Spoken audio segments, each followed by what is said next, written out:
The moment lingered. A breath. Don't die, Jonas, she whispered. Not before you teach me another human word for love. Then she was gone, swallowed by a corridor of light and guards and impossible weight. I ran in the opposite direction. Past rows of deactivated statues, past humming conduits, until I reached the neural node. It wasn't much to look at, just a column of pulsing energy in a cold steel room, but it was the brain of the cruiser. I jacked in, overriding a dozen safeguards with the kind of backdoor access only humans were arrogant enough to try during a diplomatic mission. I scrambled our signal, sent phantom escape pods launching into empty space, and injected a false thermal profile into the ship's ventral core, enough to make it look like someone very royal had just gone that way. The Draxel would take the bait. They always did. And if I was lucky, I'd be long gone before they pieced together the trick. But I wasn't lucky. The moment I disconnected, the door behind me exploded inward. 3 figures poured in, tall, armored, spines gleaming with biochrome implants. They moved fast, like liquid war machines. I raised my hands slowly. Gentlemen, I said, can I interest you in a terrible idea? They didn't laugh. They rarely did. One of them jabbed a stunner into my side. I went down hard, vision sparking, muscles locking. Just before I blacked out, I heard one of them growl, Skin says he's the ambassador. Another voice, more amused, even better. We can still sell him. And then everything went dark. I woke up in a containment cell, small and cold and humming with shield energy. My wrists were bound by subdermal magnetic cuffs and my implant had been dampened. I could barely hear my own thoughts, let alone transmit. But I wasn't afraid. Because somewhere out there, I knew Talyra was still free. And if I knew anything about her, she wasn't going to let me stay captured for long. It took approximately 16 minutes of staring at the same 3 seams in the cell's curved alloy ceiling before I heard it, the faintest tremor in the ship's deck plating. At first, I thought it was just wishful thinking, some part of my mind conjuring false hope while the reality of captivity set in. But then came the next one, sharper this time. Measured. Deliberate. Someone was moving through the ship with intent. Not the heavy-footed stomp of the Draxel mercs who treated silence like an insult. No, this was lighter, more calculated. And the moment I heard the electronic snarl of a stun bolt followed by a metallic clatter, I knew. Talyra had come. Despite everything, the risk, the scandal, the precedent, it was her. Only she moved like that. Only she carried violence with that much grace. The hallway outside my cell lit up, flashes of red and gold arcing under the door. Then, without warning, silence. My pulse spiked. Then came the hiss of decompressing seals. The door slid open and there she stood, flanked by 2 battle-worn guards and clutching a weapon that definitely wasn't diplomatic issue. You missed me, I rasped, grinning despite the burn in my throat. Statistically improbable, she replied, eyes scanning the room as her team moved in. But sentimentally accurate. She stepped closer, holstering her weapon and kneeling beside me. The guards worked on the cuffs, one of them cursing softly in Aurelian as the feedback core fought against the override. I told you not to die, she said, voice barely above a whisper. You didn't say anything about electroshock torture, I replied, then hissed as the restraints disengaged and my nerves rebooted like a cheap modem. You okay? Her concern slipped past the usual shield of regal detachment, raw and audible. I sat up slowly. Nothing a week of sleep and a gallon of coffee won't fix. She offered a hand. I took it, letting her pull me to my feet, and for a heartbeat, we just stood there. Close, breathing the same air, adrenaline humming between us like a second pulse. They were trying to sell me, I said finally. To who? Her expression darkened. A faction inside the Retan consulate. They want leverage over both our governments. They're going to be disappointed, I said. I don't come with user manuals or compliance settings. She nodded toward the corridor. Let's make sure they never get the chance again. We moved fast. Her guards took point, clearing junctions with military precision. Talyra stuck close to me, not because she needed protection, hell, she was faster than any of them, but because proximity, in that moment, was a form of comfort neither of us dared name. The stolen cruiser was smaller than hers, retrofitted for short-range jumps and shadow ops. We had less than 5 minutes to reach the comms core before the backup team arrived. I asked her as we ducked behind a bulkhead how she got here so fast. I broke protocol, she said without apology. Called in a blood debt from. She said it sent shivers down my spine.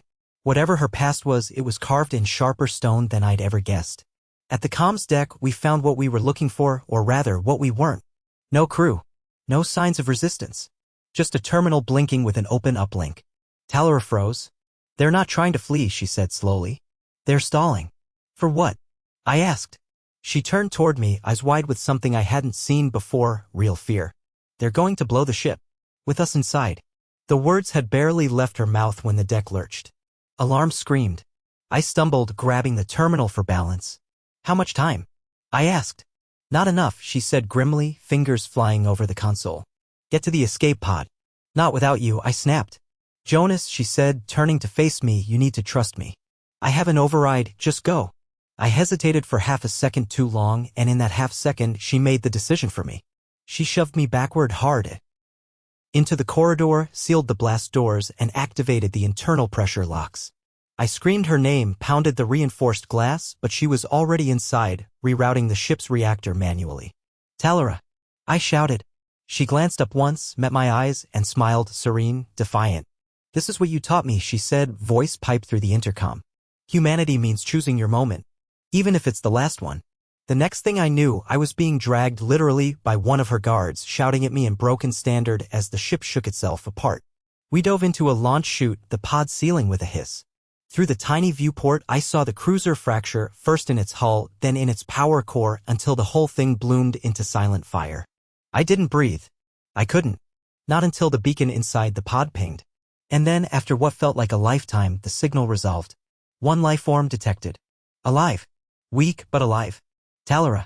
The guard grinned. Princess never dies, he said simply.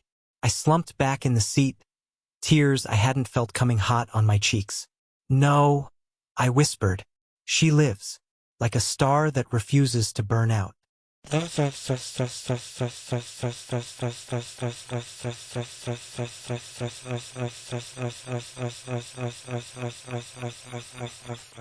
Understand. 3 days passed. 3 days drifting in a rescue pod orbiting a dead planet, watching the blackness of space swirl with the afterimage of a ship that nearly became our grave. The automated distress beacon pulsed every 30 seconds, broadcasting our location in 1,000 languages. But no reply came. Not from Earth. Not from Aurelia. Just silence. The kind of silence that grows teeth and begins to gnaw at your faith. I spent most of that time beside her. Talyra, curled into the makeshift med-rest unit, her body wrapped in a thermal cocoon, still unconscious. The explosion had concussed her, thrown her across the comms deck into a stabilization field just seconds before the detonation breached the hull. Her vitals were stable, barely, but her neural readings flickered like candlelight in a windstorm. Aurelians heal differently. Slower, in some ways, especially when their minds retreat inward, rebuilding memory strands from emotional trauma. I didn't know if she was dreaming, if she remembered anything. But I sat there, hour after hour, whispering human stories, some real, most not, into the quiet chamber, hoping she could hear me. Once on Earth, I told her there was a woman who refused to die until she'd tasted the ocean one last time. She walked barefoot across a country to do it. And when she arrived, she stood in the surf for 10 hours and laughed until the tide took her name away. I didn't know why I said it. Maybe because it reminded me of her. Maybe because I wanted her to fight like that, stubborn, poetic, unstoppable. On the 4th day, the pod jerked violently, pulled by a tractor beam that made the whole hull creak like an old ship groaning in protest. I reached for my jacket where I'd hidden a small pulse blade, just in case rescue came with the wrong emblem. But as the hatch unsealed and light poured in, I saw it, the Royal Aurelian sigil hovering on the boarding craft, flanked by 2 Earth Federation medical frigates. They'd found us. The guard who'd been with us since the escape barked a laugh so loud I flinched. She lives, he said again, his voice cracking with joy. Princess lives. The medics moved quickly, securing her onto a stretcher, linking her neural sync to a more advanced rig. I tried to follow, but they stopped me. Protocol, of course. I argued, demanded, even shoved one of them until a hand touched my shoulder and I turned to find the Aurelian High Marshal staring down at me. She asked for you, he said simply. Before she passed out, she said, bring him with me. Always. That was the first time I nearly broke in public. I followed them onto the royal ship, past diplomatic chambers and silken corridors, into a medical wing that smelled like antiseptic and citrus. Talyra lay in a regan bed surrounded by glowing runes and floating diagnostics. I sat beside her again, silent now, because for the first time in days, the quiet wasn't empty. It was full of hope. She woke on the 2nd night. Not with a gasp or a shout, but a slow inhale like a song returning to its first note.